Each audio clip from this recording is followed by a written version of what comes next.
একটি প্রাণহীন ক্ষুদ্র ইলেকট্রন কণা কিভাবে বুঝতে পারে যে তাকে কেউ দেখছে, আর সেই দেখার মুহূর্তেই সে কেন তার আদি স্বভাব বদলে ফেলে? এই গূঢ় রহস্যই কি লুকিয়ে আছে মহাবিশ্বের চূড়ান্ত সত্যের মূলে? আপনি কি কখনো ভেবে দেখেছেন এই মুহূর্তে আপনি যে পর্দার দিকে তাকিয়ে আছেন সেটি কি সত্যিই আপনার সামনে বিদ্যমান, নাকি আপনি দেখছেন বলেই তার অস্তিত্ব তৈরি হয়েছে? আপনার চোখের আড়ালে থাকা আপনার পেছনের দেয়াল কি এখনও কঠিন ইটের কাঠামো নিয়ে দাঁড়িয়ে আছে, নাকি সেটি আপনার অলক্ষ্যে অদৃশ্য মহাজাগতিক কুয়াশায় মিলিয়ে গেছে? আপাতদৃষ্টিতে এই চিন্তাটি অবাস্তব মনে হলেও আধুনিক কোয়ান্টাম ফিজিক্স আমাদের সামনে এমন এক বিস্ময়কর সত্য উন্মোচন করেছে যা আমাদের চিরচেনা বাস্তবতাকে বড় এক প্রশ্নের মুখে দাঁড় করিয়ে দেয়।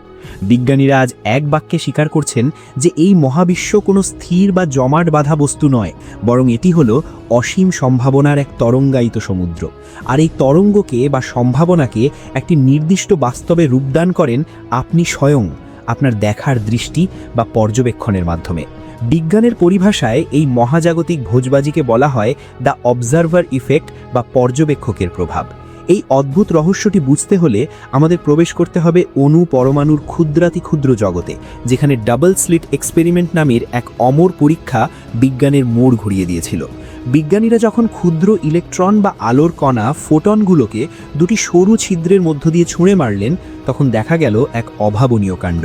যখন কোনো যন্ত্র বা মানুষ সেই কণাগুলোর গতিপথ পর্যবেক্ষণ করছিল না, তখন তারা কোনো কঠিন কণার মতো আচরণ না করে বরং জলের মৃদু ঢেউয়ের মতো ছড়িয়ে পড়ল এবং পেছনের পর্দায় তরঙ্গের নকশা তৈরি করল। মনে হচ্ছিল যেন প্রতিটি কণা একই সাথে সব পথ দিয়ে প্রবাহিত হচ্ছে। কিন্তু যেই মুহূর্তে বিজ্ঞানীরা সেখানে একটি উচ্চ ক্ষমতাসম্পন্ন ক্যামেরা বসালেন দেখার জন্য যে আসলে কি ঘটছে, অমনি সেই কণাগুলো যেন সচেতন হয়ে উঠল। তারা তাৎক্ষণিকভাবে তাদের ঢেউয়ের মতো আচরণ বন্ধ করে দিয়ে সুশৃঙ্খল কণার মতো সোজা পথে চলতে শুরু করল।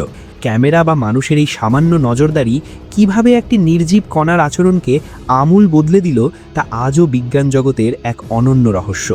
বিজ্ঞানীদের এই আবিষ্কার আধ্যাত্মিক সাধকদের দীর্ঘদিনের সেই বিশ্বাসকেই আজ প্রমাণ করছে, যা তাসাউফ বা সুফিবাদে নাজার বা বাসিরাত হিসাবে পরিচিত।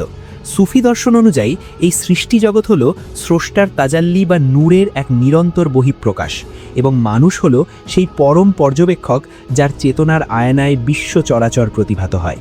প্রাচীন শাস্ত্রে যেমন বলা হয়েছে, যাদৃশী ভাবনা যাস্যা সিদ্ধির ভাবতি তাদৃশী, অর্থাৎ আপনার ভাবনার গভীরতায় আপনার বাস্তবতার রূপকার। আজকের অবজারভার ইফেক্ট ঠিক সেটিই বলছে, যতক্ষণ কোনো সম্ভাবনাকে পর্যবেক্ষণ করা না হয় ততক্ষণ সেটি অস্তিত্বহীন বা কুয়াশাচ্ছন্ন থাকে, কিন্তু চেতনার আলোকপাত করার সাথে সাথেই সেই সম্ভাবনা কঠিন বাস্তবে রূপান্তরিত হয়। অর্থাৎ আপনার ফোকাস বা মনোযোগ যেখানে নিবদ্ধ হয়, মহাবিশ্বের শক্তিও পরমাণুর কম্পনের ন্যায় ঠিক সেখানেই প্রবাহিত হতে শুরু করে। আপনার মস্তিষ্ক কোনো সাধারণ জৈব বস্তু নয়, এটি প্রকৃতির এক শ্রেষ্ঠ কোয়ান্টাম কম্পিউটার, যা প্রতি মুহূর্তে অসীম সম্ভাবনার জগৎ থেকে আপনার জন্য একটি নির্দিষ্ট ভবিষ্যৎ বেছে নিচ্ছে। অধিকাংশ মানুষ যখন ভয়, হতাশা বা নেতিবাচক চিন্তা দিয়ে তাদের চারপাশকে পর্যবেক্ষণ করে, তারা অজান্তেই কোয়ান্টাম ফিল্ড থেকে নেতিবাচক সম্ভাবনাগুলোকে তাদের জীবনে টেনে আনে। পক্ষান্তরে যখন কেউ গভীর বিশ্বাস এবং আধ্যাত্মিক ধ্যানের মাধ্যমে পরম সত্তার সাথে যুক্ত হয়, তখন সে তার চারপাশের বৈশ্বিক সীমাবদ্ধতা ছাড়িয়ে নতুন এক জগৎ সৃষ্টি করতে পারে। মনে রাখবেন, আপনি এই মহাবিশ্বের কোনো তুচ্ছ চরিত্র নন, বরং আপনি সেই মূল কারিগর যার চেতনার এক ফোঁটা দৃষ্টি ইলেকট্রনের গতিপথ বদলে দিতে সক্ষম। আপনার সুচিন্তিত লক্ষ্য এবং হৃৎপিণ্ডের স্পন্দনে মিশে থাকা বিশ্বাসের গভীরতাই পারে আপনার অনাগত ভাগ্যকে নতুন রূপ দিতে। কারণ বিজ্ঞান এবং আধ্যাত্মিকতা উভয়ই আজ এক বিন্দুতে মিলে বলছে, আপনি যেভাবে জগৎকে দেখবেন, জগৎ আপনার সামনে ঠিক সেভাবেই ধরা দেবে।